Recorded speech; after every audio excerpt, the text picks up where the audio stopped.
He's gonna come back down. Hello everybody, welcome back to the Speakeasy. I'm Zach. And I'm Jake. We are the Dirt Road Men. Wait. Yeah, we are. Man, these things are smoky. Yeah, we're here today for another cigar review of the Fat Bottom Betty from Deadwood Tobacco Company. One of the first things you'll notice about it is it is so, we'll get there. Okay. It is so smoky that, like, do not ever smoke this in your vehicle. Do it. If you do, make sure it's a warm summer day so you can roll down the window.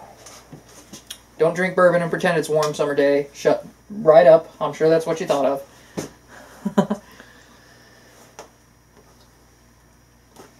But yeah, it is insanely smoky. But it's great. It is a flavored cigar. Trying to talk my wife into let me have one of these last night, or a cigar inside. I was like, I'm either gonna smoke a Fat Bottom Betty or a 5 Vegas. Mm-hmm. Boy, that 5 Vegas would have took you a minute. It's a big difference in time. Yeah, about the same amount of smoke. Yeah. Yeah. I love it. I joked. I'm in a group on Facebook called Cigars Daily Nation, founded by Tim Swanson of Cigars Daily. He's got a great YouTube channel. You should go check him out. I'm assuming you've probably seen him if you made it to us.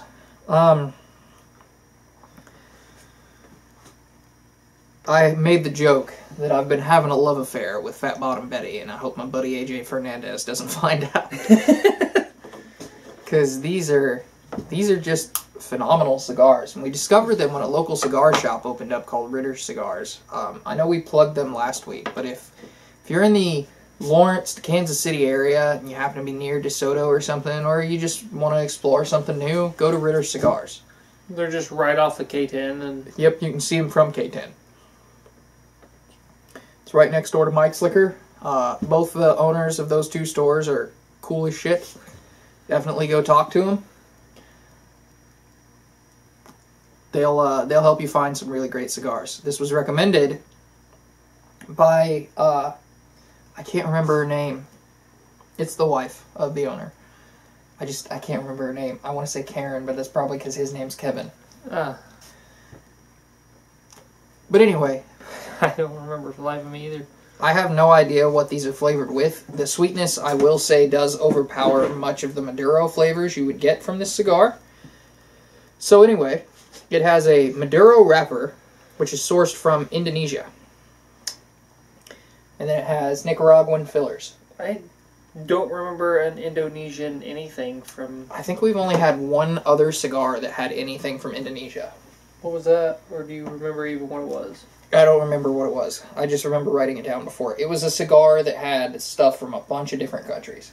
I think it was in our Maduro sampler, though. I can see that. So it might have been the diesel, I want to say. Which would be depressing, because I wasn't a huge fan of the diesel. I believe you. Alright, now, that said, let's talk about the company for a little bit. Deadwood Tobacco is out of Deadwood, South Dakota. Now, they were acquired by Drew Estate. Okay. Drew Estate is owned by Swisher. See, that's what I thought these were a Drew Estate thing, and then you said Deadwood, and I looked at it, and I'm like... They were making these before Drew Estate bought them. Okay. Okay. Yeah. But all of them are still made, like... So the way a lot of company buyouts work, right, is they will buy out the company, and then the company will continue to function as though it was never bought out in the first place. Yeah. The only thing that happens is where the end of the line money goes. Whose pocket does the actual money go into? Right, so the money gets spread out more, but the good thing about getting bought out, say you're the owner of Deadwood Tobacco, the reason you would sell out like that is someone else is handling a lot of your administrative tasks, and you get to focus more on what you wanted to do in the first place. Yeah. You don't have to worry about, with tobacco or the cigar industry, you don't have to worry about so much as, okay, if I do this, I can make this much, but then I have to give this much back in taxes or whatever. You're now on a salary or something, and you're passing the buck up above you. Yep. And your funding's going to come from above you. Now, granted, the downsides are like your limitations are going to come from above you, things like that. But let's say you were the CEO of the company, you started the company, but what you really, really wanted to do was be the guy making new blends. Mm-hmm. You'll have a lot more time to focus on that, and a lot less time you'll have to spend worrying about the legality of what's going on, because you'll be all under the licensing of your parent company. And keeping it all afloat. Yep. I mean, granted, if you're losing money, they're going to complain probably, but still. You also have access to the parent company's network. Distribution, things like that. It's a big deal, especially in the liquor industry, less so in the cigar industry. But, what? Beam Suntory. Yes. That kind of reminds me a lot of Beam Suntory. Suntory Holdings bought out Beam Incorporation. Yeah, they bought them out and they kind of merged together. And then now, since that happened, we've gotten a lot more out of Beam. A lot of really phenomenal products, just because there's stuff that the people at Beam wanted to do, but it was just kind of a hit and miss, and then it's no longer their problem whether they sink or swim. So yeah, if they want to try a special project and they can get approval from above, they have the cushion of the parent company to screw up. But since that happened, not only have they started coming out with a lot of great stuff, it's really great stuff.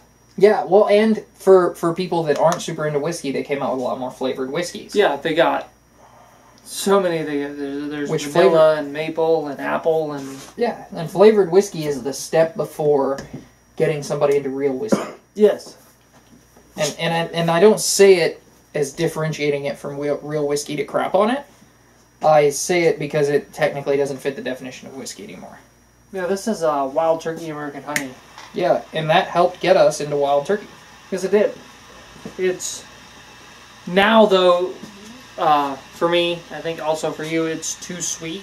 Yeah, I had one drink of it the day it came here, and I have not drank it since. And the only reason I had a drink of it the day it came here was the reason that Momo brought it in the first place. Because we had it at your wedding? It was the last thing that he drank with my dad. You gotta stop asking questions today, bud. There's been too much going on the last couple of months. Just fuck. I'm just gonna quit talking and then, Alright, really so... great cigar. I'm gonna go ahead and give this like a 9 right now. Yeah, the Fat Bottom Betty is the best flavored cigar I've ever had. The Isla del Sol was before it. The Fat Bottom Betty gets a solid 9 for me as well. I can't give it 10 because it has the assistance of flavoring. Can you fix Steve's glasses instead of Finger and Daisy? No. Oh, goddamn it, Steve. You ruined the whole thing. I did. I'm so distraught right now. Yeah, I bought an entire box of these at a little higher than maybe I had to pay by about $10. But I wanted to support Ritter cigars, and the only other way I could have gotten them would have been online, and it would have taken several days to get to me, or 2 days at least.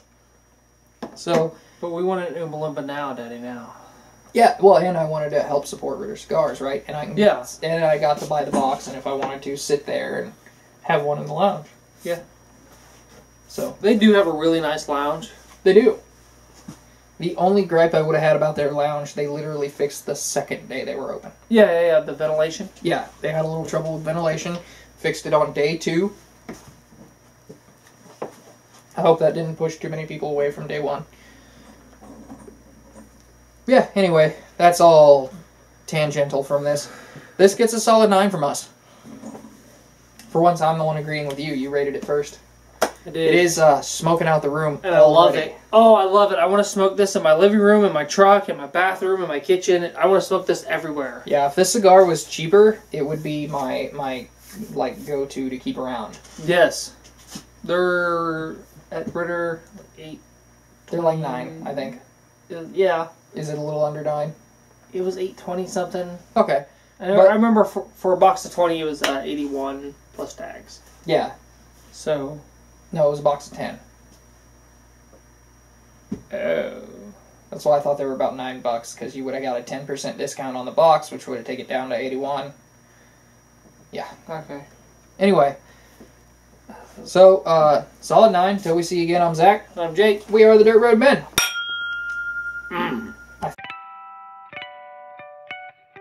If you like this video, hit the subscribe button, the notification bell, drop us a comment, and check out our Facebook page for daily updates.